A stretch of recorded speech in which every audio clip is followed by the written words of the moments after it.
I've seen a lot of chatter surrounding the Galaxy Z Fold 6 series devices, specifically that thing, the article coming out saying that sales so far have been 10% less than last year in terms of units sold versus the Galaxy Z Fold 5, and a lot of people kind of piling on jumping on the pile, saying, well, that's why Samsung should have been more aggressive with its design changes. That's why Samsung needs to catch up with the other overseas manufacturers when it comes to the design of the Z Fold series. And I'm sure there's some of that, but to me, I really think that we need to take a step back, and I think it's a more macro problem. I think it's just overall framing how larger folds are going to fit in to our lifestyles and what the demand actually is year over year for these larger fold phones. Because the more I see these devices released, and now we want generation 6 of the Z Fold. You can have the second Pixel Fold. You've got the OnePlus Open here in the United States, and a smattering of others that could be imported. Now that we've had a few years of these, I could tell you I've only seen one other large-scale Fold out in the wild, and it was a Fold 3. So the flips I've seen plenty of Flip 3s and Flip 4s and Flip 5s, and those things are more practical. What is it about the folds, the larger folds, that are going to get people to buy? Because you can't tell me it's just the design thing year over year that didn't move the needle for people to upgrade to the Z Fold 6. You're telling me the Z Fold 5 was earth-shattering? You're telling me the Z Fold 5 was what really got people excited and those sales were strong, but the Z Fold 6 isn't, which I think is a pretty decent upgrade over the Z Fold 5? Come on. I think it's more than that. I really do think that it's just the manufacturers and the software experience not being really where it needs to be to make these devices a significant change in experience from just the large slab devices like the S24 Ultra. Why am I spending $2,000 on this? Why am I picking up a device like this instead of just spending $500, $600, $700 less, getting a slab phone, getting a more versatile phone, getting a better camera system, getting a more durable device that I don't have to worry about as much? Why would I go for something like this? And it's not just going to be better cameras or flashy design that moves that needle, that gets you to make that investment to spend extra money on a phone like this. To me, there has to be more. There has to be more than just screen real estate that gets you to take that money out of your pocket and say, I'm going to buy a $2,000 phone as opposed to something else that I know I could save money on, that I know can do a little bit more. And that, to me, that's going to be software, as we needed an update there for August. That's going to be software. It has to be a different experience than just a large phone. And, as much as I like One UI, as much as I thought Open Canvas is nice because it gives you the third multitasking, that's a good start. Okay, OnePlus got us on a good start with that, to where we get, kind of reinvent multitasking a little bit to use this space better. But the taskbar is not really getting the job done here on One UI. So if we are going to point the finger at Samsung specifically and not say it's a more industry-wide issue with people kind of struggling to realize or to find out how larger folds fit into their lives, then Samsung has to sit down, and Google's going to have that same conversation with their teams. They're going to have to sit down and say, how do we make this software experience a wholesale departure from what we offer on the slab side?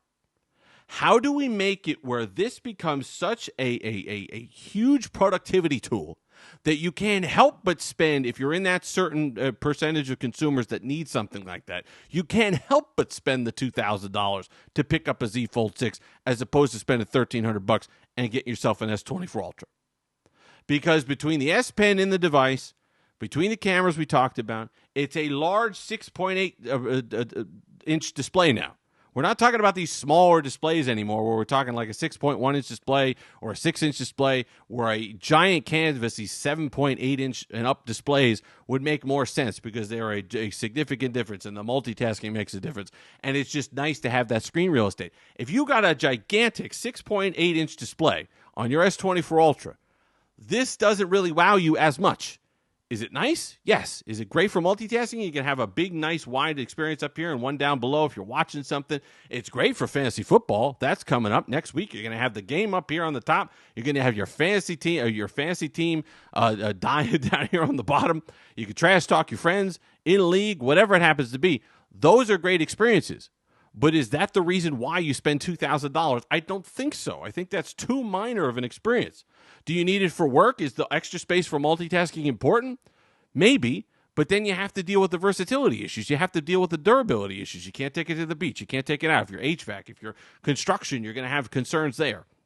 So I really think that I don't even know what it is. I mean, I have an idea of what I'd like to see on the software side, but I think there needs to be a complete reimagining of foldable software to kind of stem this tide, because I don't think that like I said, the flashy overseas design, like the Honor Magic V3, you see, is razor thin. Great. What is the reason beyond that I'm buying a large foldable? Here's what I would like, to be perfectly honest. I would like this to be the AR experience. You know, everyone's walking around with those, or thinking about getting people to walk around with those glasses. You know, companies are coming out with those, Apple, you know, all those things. Those, to me, are impractical. The battery life isn't there, and they look ridiculous on your face. This is something that you could carry in your pocket. It's $2,000, but it's not a single-use device. Okay, so it's not like the Apple Vision Pro where you're paying $3,000-$4,000 and you really got to sit at home or whatever and use it that way. This is a device you could take it with you. It's portable. You could use it as a regular smartphone, but take advantage of the mobile data. So you can have your camera up, and you could be kind of going around town, and then there's an AR overlay of what you're looking at.